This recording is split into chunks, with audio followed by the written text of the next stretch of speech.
And then you said that you were out with some people from the show Swamp People or something like that?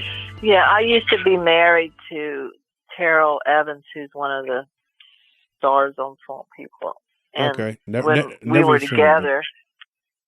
Huh? I've never seen it, but my my cousin's friend or something was on that show at some point too. So what happened? When he first was on season 10, the first season he was on, and they asked us to go out there camping on one of the episodes. They interviewed me about the Honey on the Swamp Monster, and then they wanted us to go camping out there and see if anything would happen. And that was that time I was telling you, where we went out there and put the motion cameras up, and we got there right at dark. The thing threw a stick towards us, and the two camera guys we took, it was kind of like a last minute thing. They're like, okay, and Terrell's like, yeah, we're going deep. And he got someone to drop us off on this island that was sort of in the center of the swamp, and we just started walking towards the middle, and it was getting dark pretty quickly. And those two camera guys, I think they were like from the city somewhere. They'd never been out and spent the night in a swamp. They might have been filming on a boat a bunch of times with the other cast members, hunting alligators, but I don't think they'd ever really been out in the middle of the swamp like that to spend the night. And I don't think they were very comfortable. And so it was quite a experience, because I just had this feeling, because we were pretty much in the area where there had been, several sightings of this thing. And I just had that feeling that, whatever it was through the stick and then beating on the tree with a stick in the far distance. And then when it got dark and everybody we sat around the fire for a little while talking, and then when we decided to go in the tents and zip up. At the top of the tent, some of the tents they have a screen and you could see out the top. And I kept watching, because I could hear something walking, and I'd stick my head up to try to peek up there to see if I could see anything.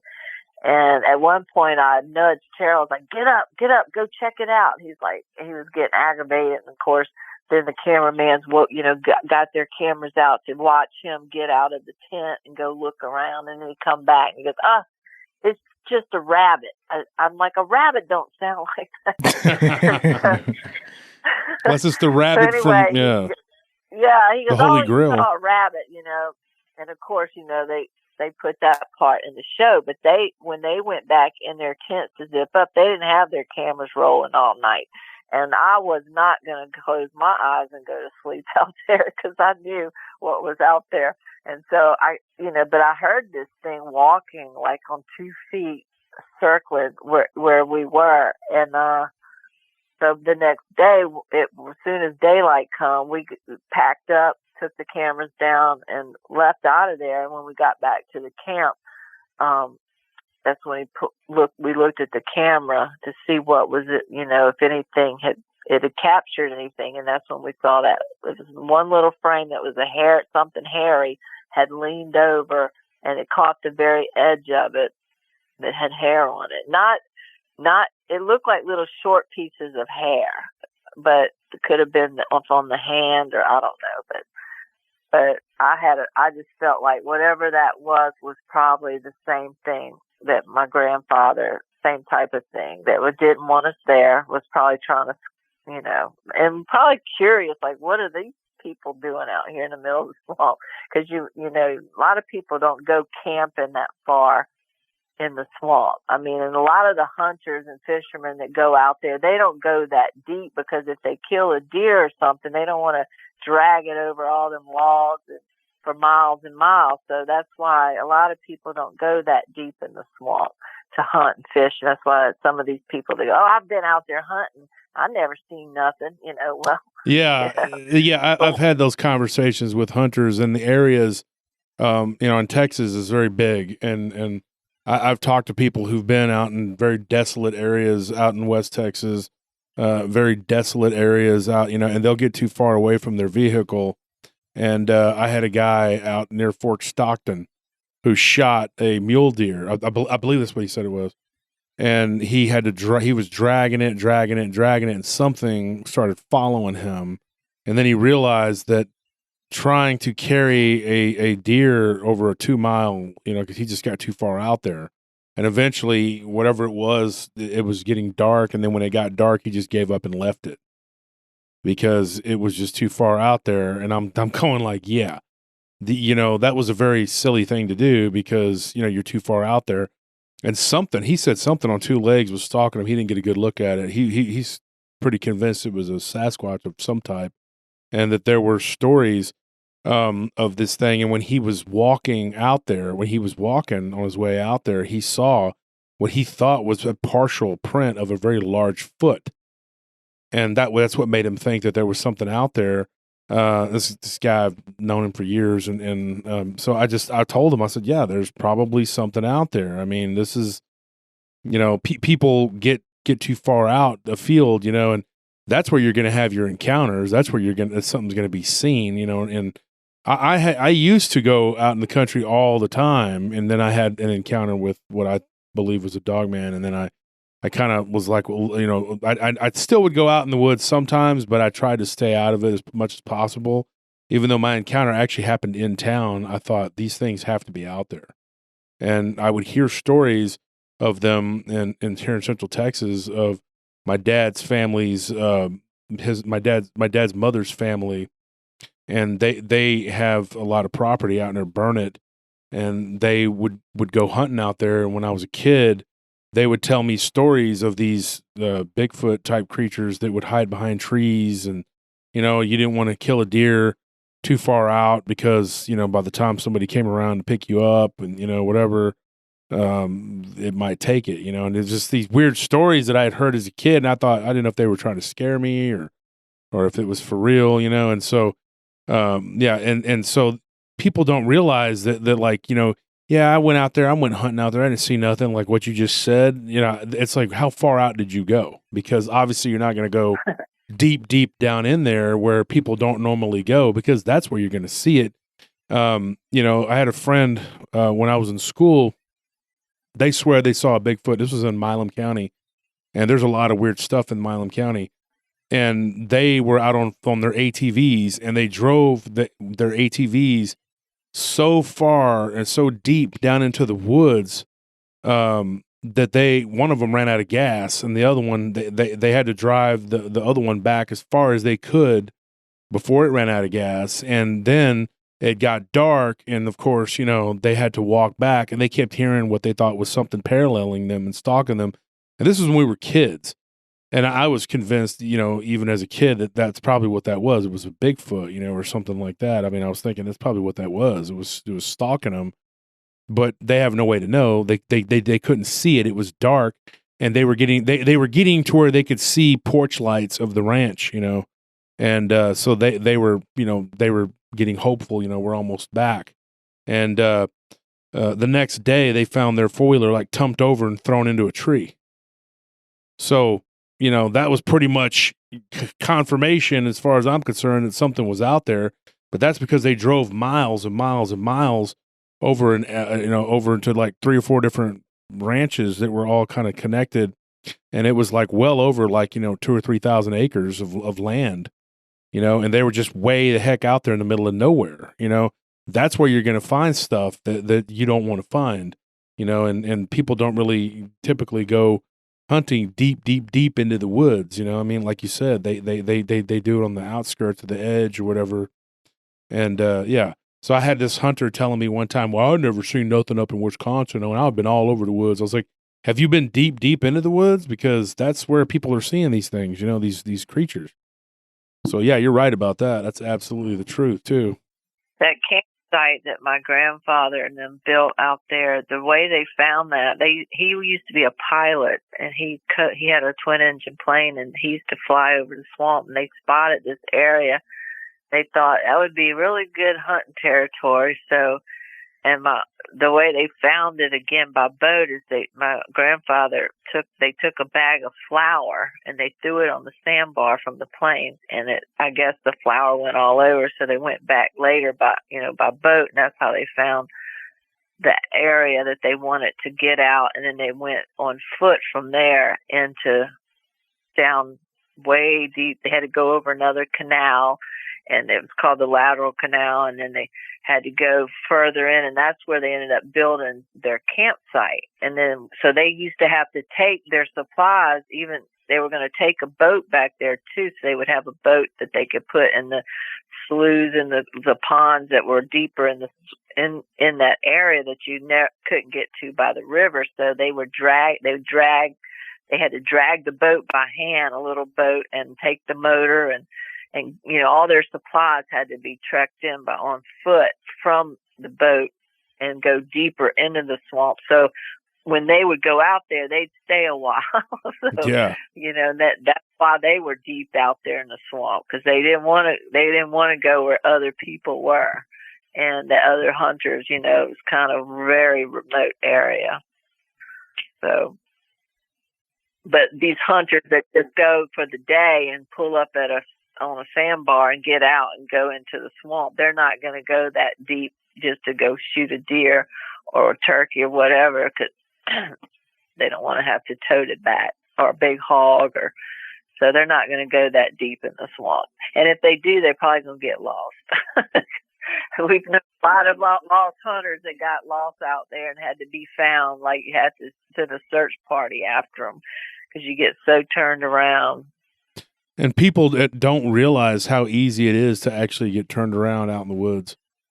Oh, yeah. I mean, very. yeah. And I heard, like, you know, you got to learn look at which side the moss is growing on the tree. And I'll tell you which way you got to get out of there. You know, like, so things like that, or watch which way the river's flowing. Yeah. Or the bayou. So. Yeah, you're right. And you yourself, though, you've never been lost out there. You know your way around there pretty well, right? Well, I never really went to where I would go that far to where I would get lost, and because I was usually with someone, I'd never try to go out there by myself. Well, that doesn't give me much confidence. I was going to say, let's go have an expedition, but then you said you don't know your way around, so heck no, I'm not going out there with you. No, I would take a swamp guide that knows how to get me in and out of there. Like one of my family members who hunt out there and fish a lot. They know them bayous and sloughs, and you know. But nowadays you could put the 360 Life 360 and see where you are out there. Oh yeah. Maybe navigate that way, like Google Earth. And find your way out, maybe. Well, you know, of course, when you're in it, it's hard to do that. Like, you know, Cato Lake, or Caddo Lake, however you want to pronounce it, in East Texas, it's so thick that people go missing out there all the time. You know, you can't. There's no way that. I mean, you go out there and it's dark because the trees just hang over everything. And people will go out there in the daytime, and then they try to find the way back, and they can't. You know, and I mean, I read oh, sorry, go ahead. And I was just going to say, I've thought about doing like a little swamp, it would be a night vision tour, by boat though, mostly, and take people that wanted to go explore, like just a personal tour. Like my son has taken some friends on some swamp tours like that in our little flat boat that wasn't from around here. But I thought about doing something where you just take someone that wanted to go out there and explore and go down through the Honey Island Swamp, down the Porter's River, and if there is land when the water isn't really high, then they could get out on the bank and look around, and then so it would be like a personal nighttime tour. So we talked about doing something like that. Just take people because I get a lot of people that want to go camping out there, or go explore out there, and the big swamp tour boats, they don't go that deep in there. They go, we would go where the big boats can't get to. Yeah. Yeah, no, the only time that I've been up to the Poydras was when I was going tubing, and they kind of had us doing the little thing, like they would kind of take you out there and show you where you could, start at, and then they just kind of let you go after that. But like, I think Where, that would be Porters? the Poydras River going up. Porters River? Yeah, just Yeah, a little that's farther all. up. You're talking about this, yeah, right behind that Chevron off of the interstate. And there's like a bar restaurant Yeah. towards the back. Yeah. Yeah, and they have a kayaking tour out of there that she guides some people on kayaks. And then I think there is a guy that's doing some swamp tours and they're not the huge boats, but from what I understand, he takes a group out there. Yeah. It's pretty out and through Porters. I mean, it's not as, it's a different look than what they do downriver by the other swamp tours and and Maple Slough and Gum Bayou and all that. Right. Where they take you to see the big alligators that they feed with chicken. Keep them there. I definitely didn't do any of those. Yeah. Yeah. No. Yeah. So I have a question for you, Dana. We could do a documentary, and my idea of it, and I'm just going to let the audience know, was just like to head out there, and maybe, I don't know. Do you know Ken Gerhard? Because he goes on location a lot. Yeah. Oh, you know Ken? Yeah. I know. Yeah, we'll get Ken and we'll have him and maybe Lyle Blackburn and everybody, and I'll just take some like photos of y'all like at the store. And then like at the edge of the swamp, and then y'all go ahead and go into the camp and go look, and then I'll kind of run things from the hotel room, and I'll have the radio, and y'all can radio back to me what's going on, and then I'll do the photo op again when you get back with your evidence, and then y'all can Photoshop me into the little. Sounds like you did a lot in this one. This is a lot. Into the little cabin like there on the dock. You just Photoshop me in. Yeah. And and that's how I'll do it. And then if you find anything, then definitely I'm in there with I found it. That's me. Right. So that's my idea for that. Yeah. So I thought maybe we could, and then that's about as far as I'll go though. Y'all go ahead and go in there and take care of all that stuff. Zane, you can do it by proxy for me. You can represent me. Yeah, I'll take a little helmet with like a light on it. You know. Yeah. I know you could put a camera on one of those little one of the little helicopter things. Yeah, the little drone. You take a drone in there. A drone, yeah. Glamping. They call it glamping. I'll bring my DVR and bring the RV so I can watch, some shows and some stuff, because I don't want to be out in the middle of that with that stuff out there. I mean, I'm not big on the whole the idea of being around Bigfoot and Dogman. I don't mind talking about it. People are always saying, hey, yeah, you should go out there, boots on the ground, stuff like that. I was like, I admire your courage. I have seen what I'm going to see, and I'm not really looking to go and confront or face to face with any of these things again. I've already done it, and I'm not. I'm not in no big hurry. I believe when people tell me their stories, like they'll be like, you can come out here and look. I'm like, no, I believe you. I don't need to go out there to see it. I pretty much know that's probably, it's there.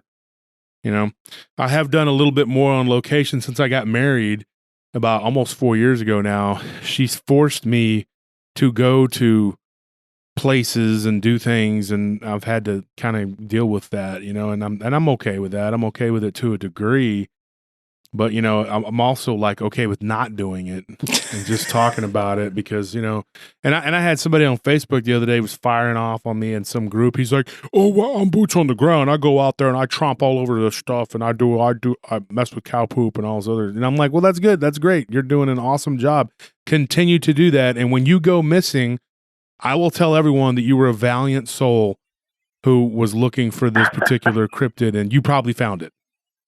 And I will still be doing my show and whatever, and that's I'm just not going to do that. You've made the greatest sacrifice for the research community. Thank you. You have sacrificed yourself for king and country. But I admire y'all's courage, and I think that the people that live out in those areas and the Cajuns, they're some of the toughest people, man. I tell you what, I used to some of the funnest. Yeah, I used to have a buddy who was Cajun, and he lived in San Marcos. And he went to school with a girl I used to date years ago, and he was one of her good friends, and he was wild. We go out there at Devil's Backbone, and he would just go nuts out there, running around out there. And he'd go wandering all by himself for days out there, and I was like, yeah, that's great. That's awesome. That's just not something that I'm interested in doing, because like I said, there's a lot of unstable phenomena out there. And like what you were saying, Dana, all joking aside, what you were saying about how people don't know, like the swamp people, those producers, the directors, those camera guys, they have no idea what's out there. Yeah. I mean, I watched a documentary one time where these guys had gone, they were showing the funnel web spider from the Sydney funnel web out in Australia. And they have several different species. And there's one they're all over the place in this wooded area. And these people, I guess, were like homeless, and they had been camping out there. And this guy went out there, and right around the area where they had their fire, he found like 3 or 4 of them right there on the trees, and he was picking them up, and they were just very highly aggressive, the most venomous spider, and he's like, ignorance is bliss. That's absolutely ignorance is bliss.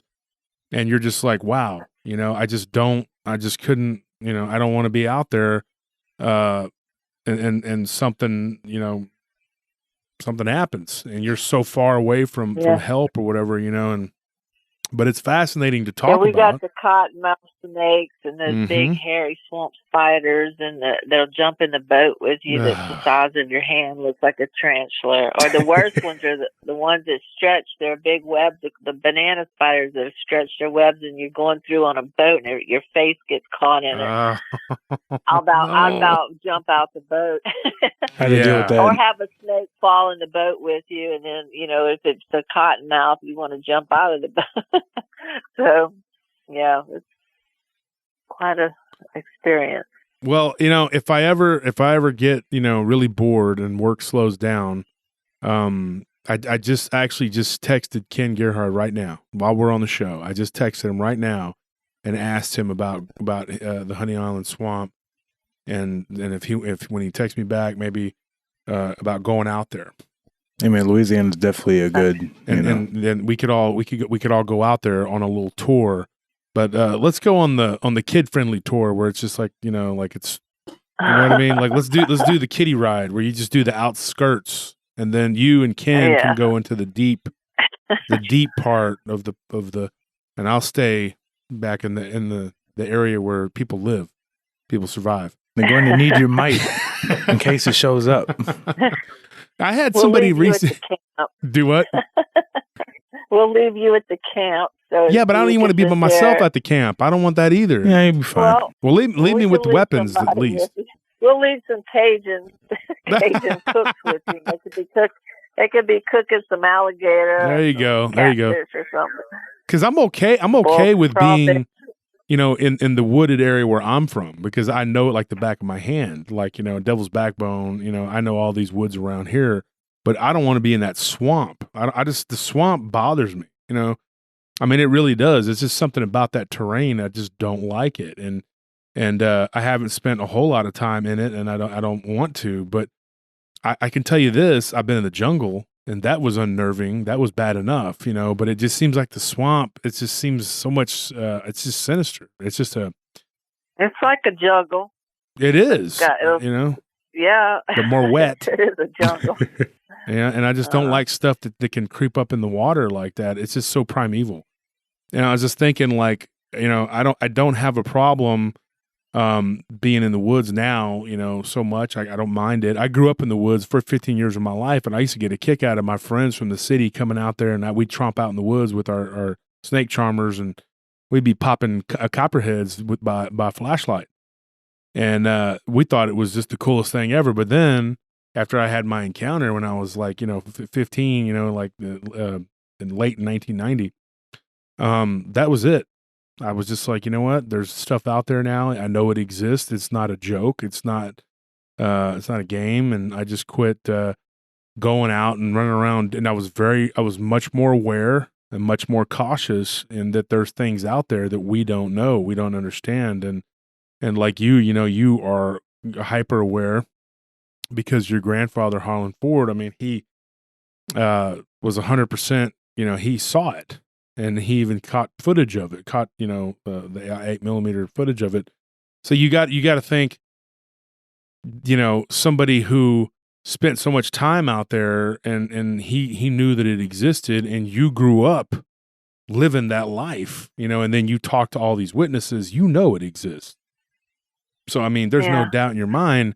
And so, when you go out there, that's in the back of your mind that this thing is out there, and you have to be careful. And we don't know exactly what it does, what it eats, what all we know is that people go missing, and it may or may not be contributed to that, but it definitely could be, and you have to be aware, And so that my thing is just as far as I'm concerned, it's like when I know that something is there or it's in that area, I'm okay with not going out there and seeing it. I am completely okay with that. And there was this guy, and he was on one of the groups, and he was talking about, I want to see a dogman. I want to see a dogman.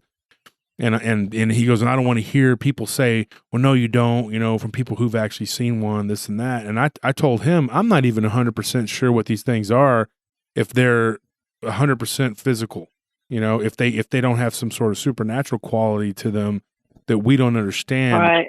And I don't necessarily mean magic, because I think that magic at some point is going to blend together with our science, and we're going to understand a lot of things. But at this point, we still just it travels in different time dimensions. And that brings me to my next. We've seen. You go ahead.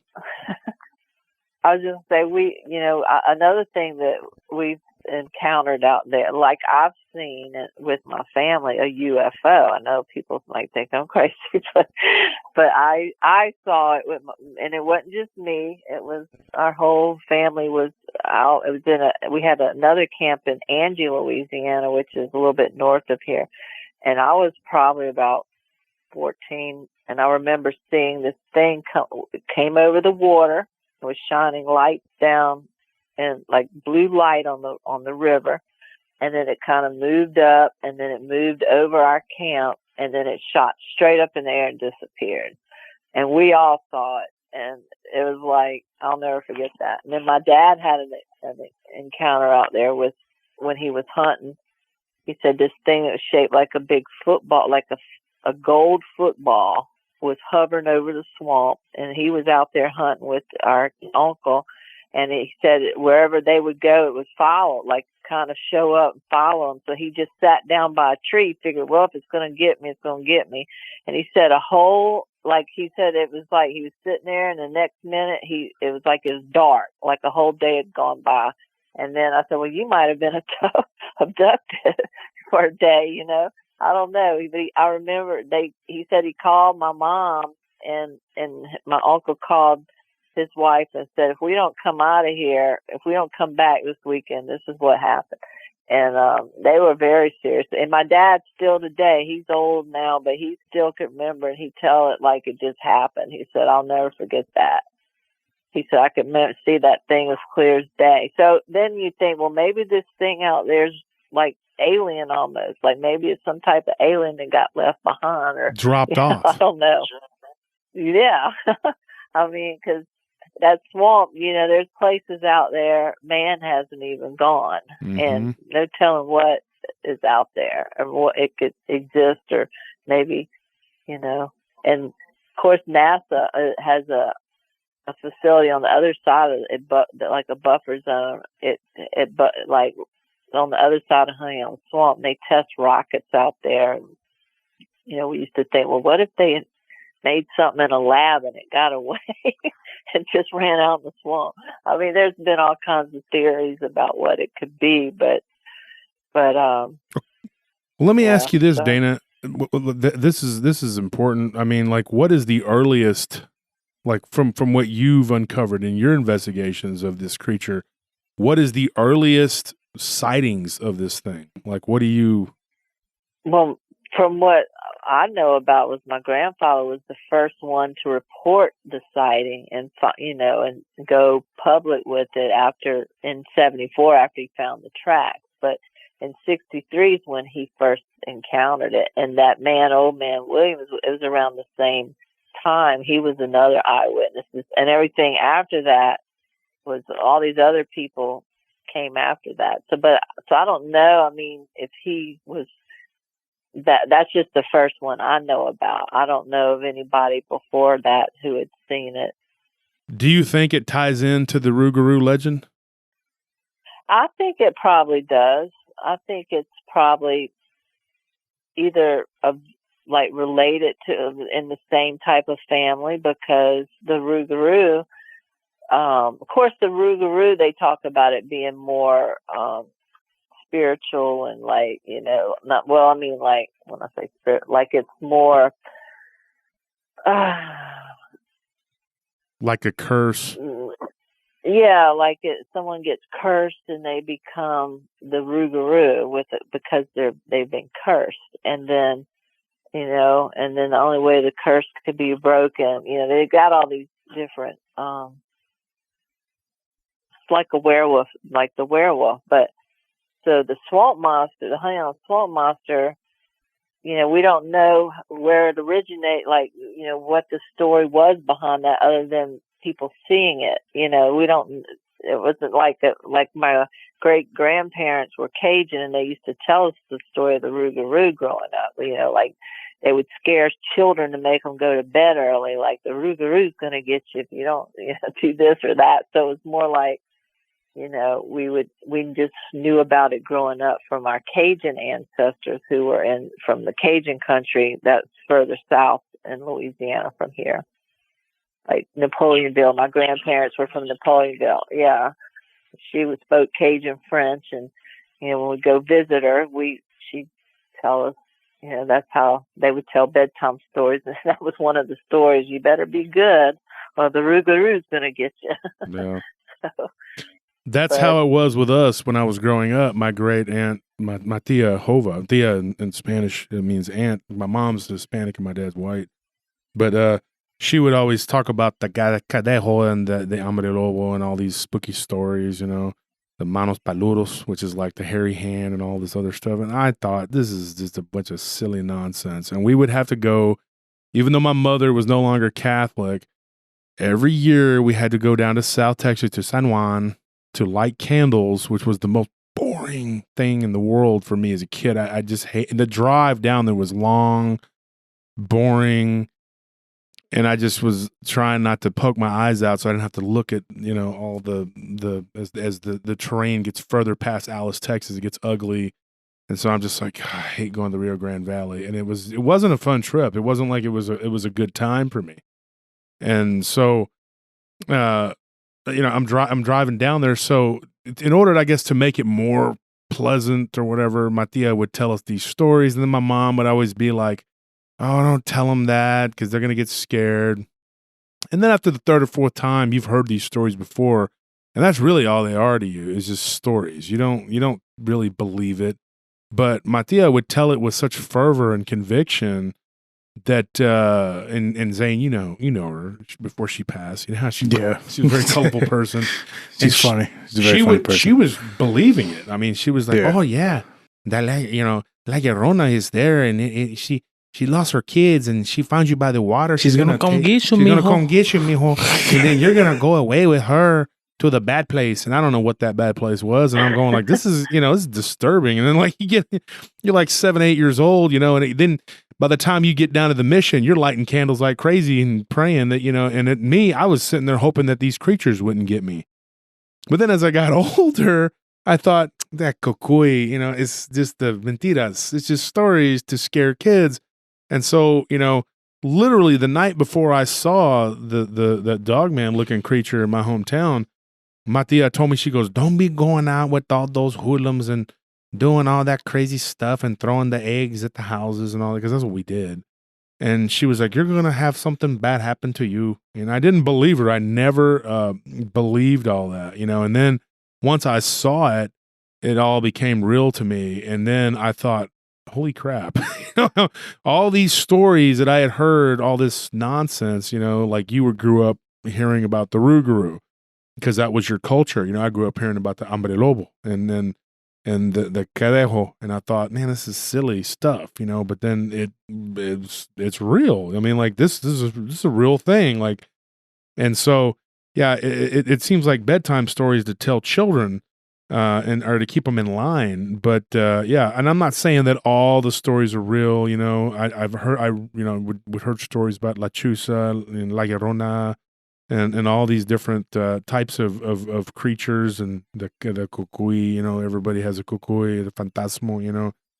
And then when you actually encounter something and you see it with your own eyes, seeing is believing. And then it all becomes real, and then you're thinking the possibilities. I haven't seen all these other creatures, but the possibility is that this could be real. Where there's smoke, there's fire. There's reason why the old timers would always talk about these things, because to them it was very real and they existed. Right. Yeah. And I think that the Honey Island swamp monster, your grandfather, who kind of, was the one that became famous for breaking the ground, like kind of breaking the story on it, I guess. But you've had all these people who've seen it. And so the stories of the Rougarou are obviously going to be kind of tied into that, because there's a hairy creature that lives out in the swamp, and it does what it does. And so you interviewed people, and you had mentioned that some of them had seen a creature that had a snout. Can you expound upon that? Well, one of the guys talked about it, saying that the face was very smooth and it was more long, like a snout. And he said, but he had the long hair around the face that hung really long, and just said it was just the way he described it. It was similar to what my grandfather described, except he described the face as being more elongated. And so I thought that might have been what people call the Dogman, or the Rougarou. The Rougarou. Do you have any what are your thoughts on that? I mean, what are your opinions on that? Do you think that could be a creature that, if not is the Rougarou, but could actually appear? I mean, that it has the appearance of a Rougarou, and it is it, in your opinion, a distinctly different creature than the Honey Island swamp monster? I just think that it could be the same type of creature, because like they would say, the Dogman, the Rougarou stands and walks on 2 feet too, and it's hairy, and people see it at a distance usually, so they're not real close to it, but yet, so I would guess it would probably be it could be in the same family. So, but not the same thing. I don't really know, I don't really, I wouldn't really know, because, when my grandfather, what he said it reminded him of was more like something that would be in the ape family, but it looked too human. He said it looked kind of like a orangutan, but more human, more like a man. So I don't know. And I know with the Rougarou, it's more like a werewolf type dog, would be part with the dogs. So a dog, like a hybrid. So yeah. I guess it would be different. So the person but then, I'm sorry. Go ahead. Just in being in this area, though, with the Rougarou in Louisiana, but that's talked about more down in French country, and then what the Honey Island swamp monster is more on this side of the lake, more closer to what people describe as a Bigfoot, or they call it the skunk ape, or things like that. That was another question I had about this creature. Does it give a smell?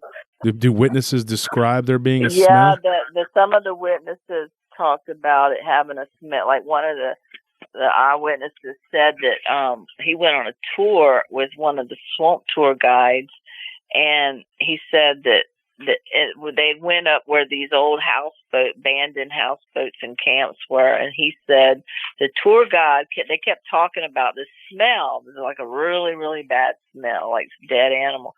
And he said the tour guide was saying, "Oh, it's probably some type of dead animal floating around here." And everybody was sort of looking off. The tour guide was explaining and talking about something to the left side.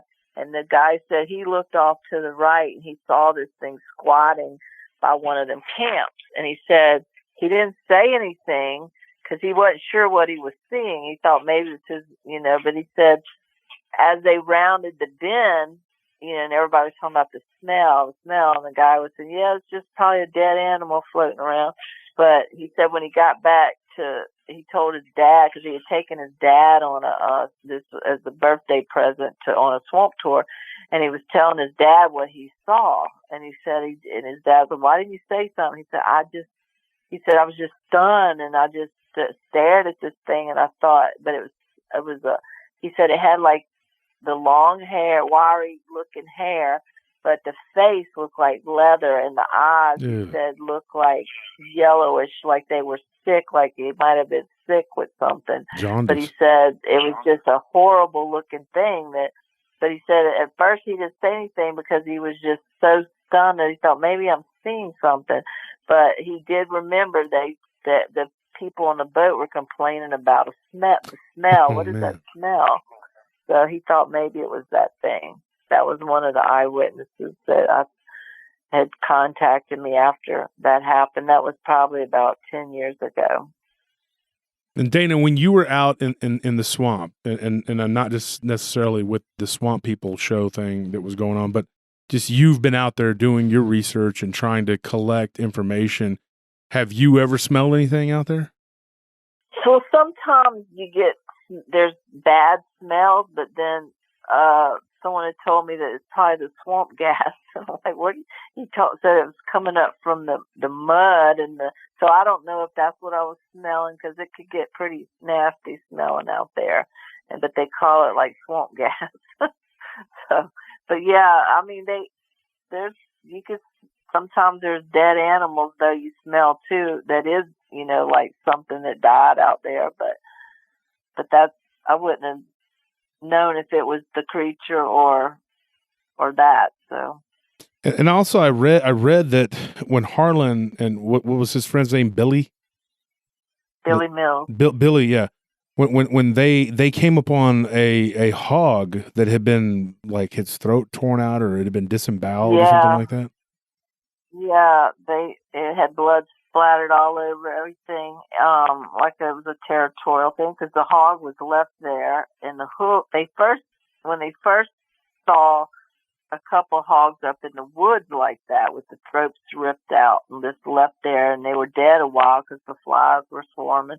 But when they got closer to the pond where they were going to go duck hunting, they saw water rippling, and they thought it was ducks on the water. So they got down and they were like maneuvering through the cattails and all to part it to see if they could see ducks. And that's when they saw the hog laying there, and it was his hoof hitting the water, kicking like it had been just recently killed. Like it was, I guess, not completely dead yet, or maybe it was the nerves causing the hoof to kick the water, and that's what was causing the ripples. And he said there was blood splattered all over the place.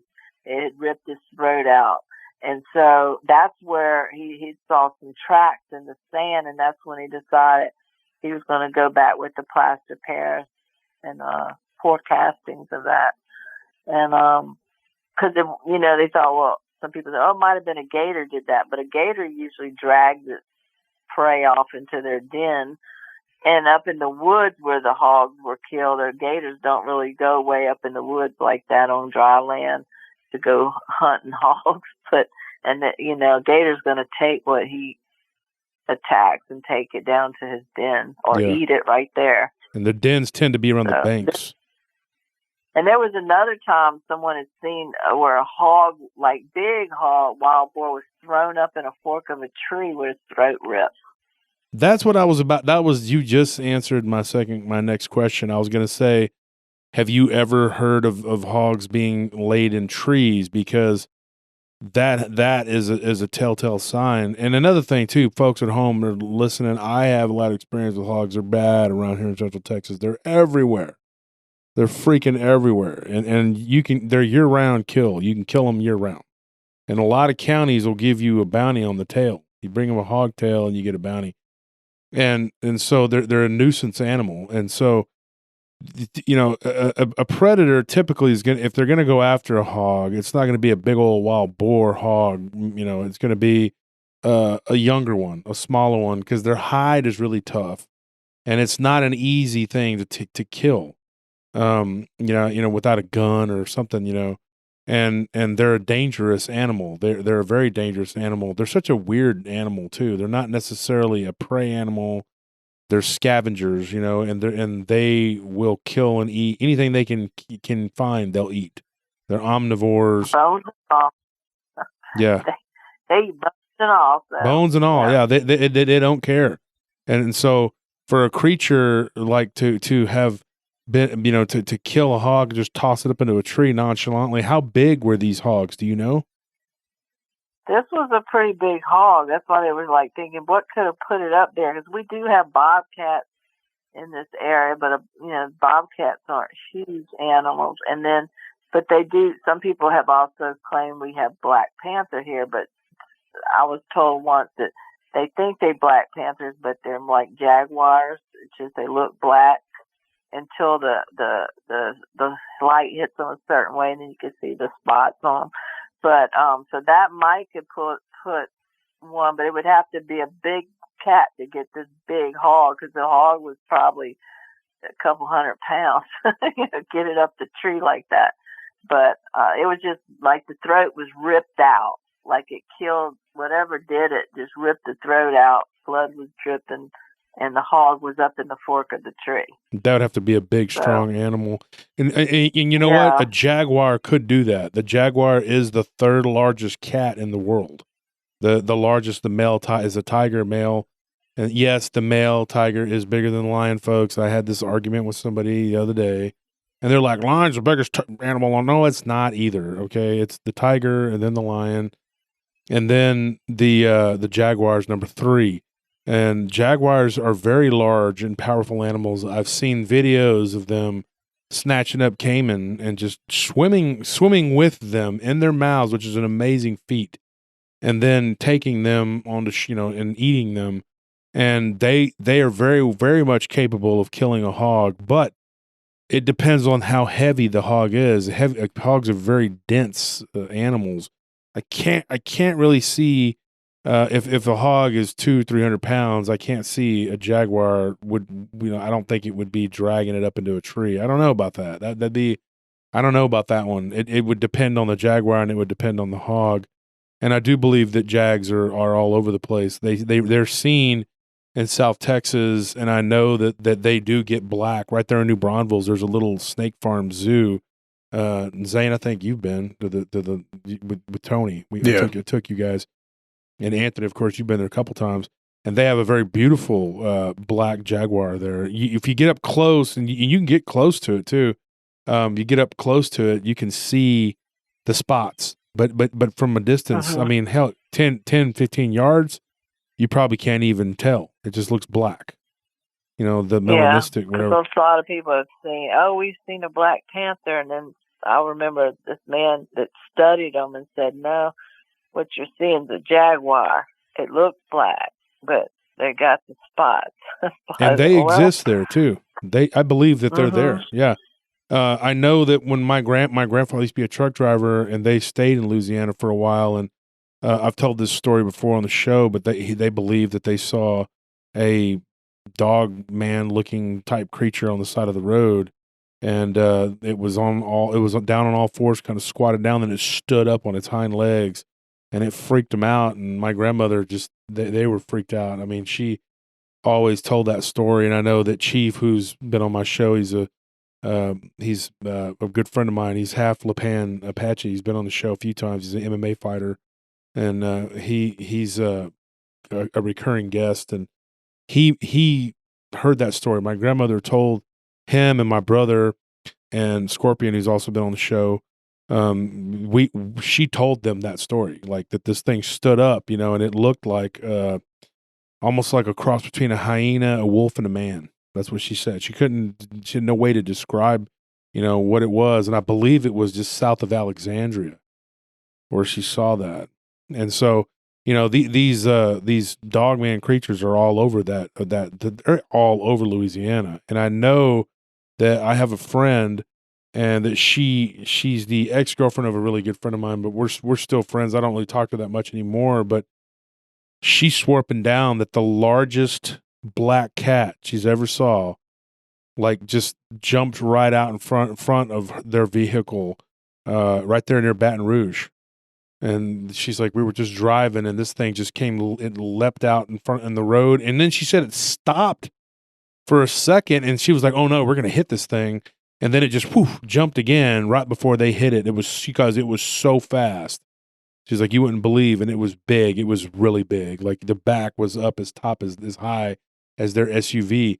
That's bigger than any Jaguar I've ever heard of. I mean, I don't know, you know, I just that was crazy. And I know you get reports in the swamps of these black cats. I've heard a lot of people talk about black panthers in the swamps, and you know, I don't know what, you know, like what they thinking a black panther is, but yeah, a jaguar would be the answer. It would be a black, and so that's a pretty vicious animal. Believe me, I know.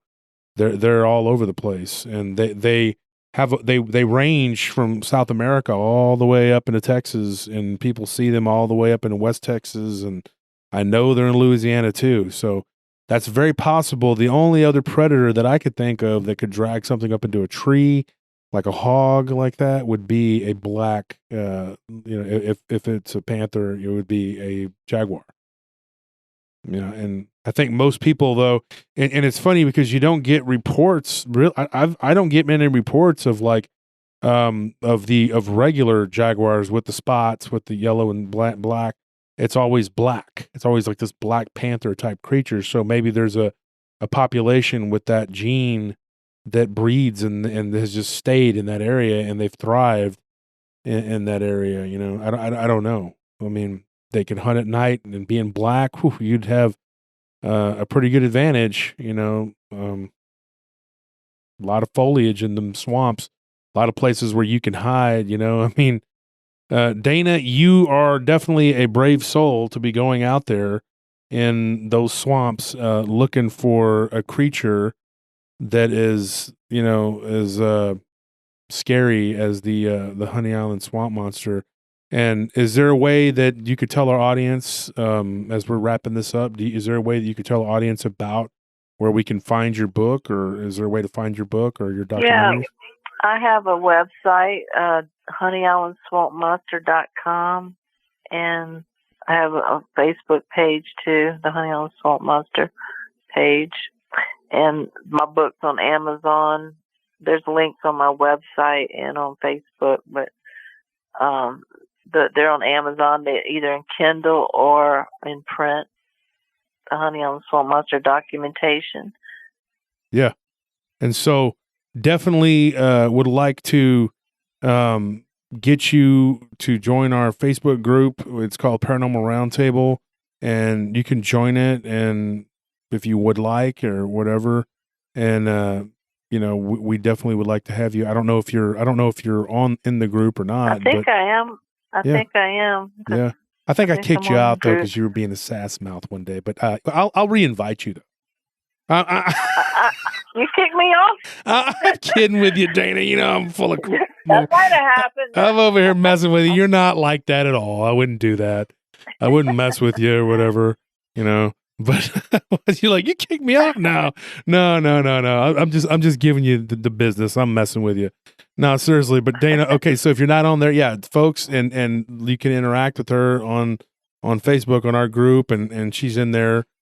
Definitely interesting stuff, and your grandfather, definitely a pioneer, and that 8mm film footage, very compelling. It's very neat, and I'll tell you what. Here's what happened, folks. I'm not making this up. I just I texted to Ken Gerhard, and I just told him, this is funny. Okay, so I just texted him, and I said, hey, you ever been to the Honey Island Swamp? We should do a show out there with Dana Holyfield. And he said, yep, I was there in 2019. I've never met Dana, but we've spoken on the phone. What kind of show did you have in mind? And I told him what I told you, because I'm an honest person. I said, I'll stay at the hotel, and you guys go deep in the swamp and Photoshop me in later. So he sent me back a laughing emoji, and then I said, I'm interviewing her now. And he said, oh, nice. And so I said, I'm going to mention you on the show that we're going out there. So, you never know what might happen. Ken he's never know. He's the globetrotter. He might get me to go out there, and maybe, who knows? Maybe we can, Lyle Blackburn wrote a book about the Sinister Swamps. That's a great book. I'm going to get him on the show soon, and we're going to talk about that. He's been on the show before, but definitely going to talk about this because this is compelling, interesting information. And I really, really enjoyed talking to you and having you on the show, and I appreciate your friendship. And you never know, folks. You never know. Maybe we're going to go out there and make a documentary. Like I said, we're going to figure out the CGI for me. And then, but we'll have the other big players out there, and we'll see if I can get Lyle and Ken to go out there, and we can all go tromping. Well, they can. And like I said, I'll be CGI'd, but somebody will play. We'll have somebody play me. Post Malone can play me. We'll cover up his tattoos. I think I might be the closest in size. You can you're almost me as or heavy something. as me. Yeah. I'm 340. How much you weigh? I don't know. At this 320? point, it's probably So you're closer to me. We'll give you a cap. Probably, yeah. Put the cap down over your eyes and just kind of talk like me a little bit deeper. There you go. Yeah. So anyways, and maybe we'll go out there. And if your son is doing those tours, like I said, who knows? You never know what might happen. Maybe we can go out there, put together a documentary or something. That might be interesting. Sounds good. Yeah. So anyway, we'll see what happens in the future, and we'll be in touch. And right. In the meantime, folks, Dana Holyfield, check out her website, check out her book, and definitely be looking on TV. She's always on TV and these different shows, So thank you for coming on, Dana, and for everyone at the PRT team. Thank you for having me. Yeah, it was good talking to you, absolutely. Yeah, it was interesting talking to you. Everyone out there in it's Paranormal Roundtable family, good night. Good night.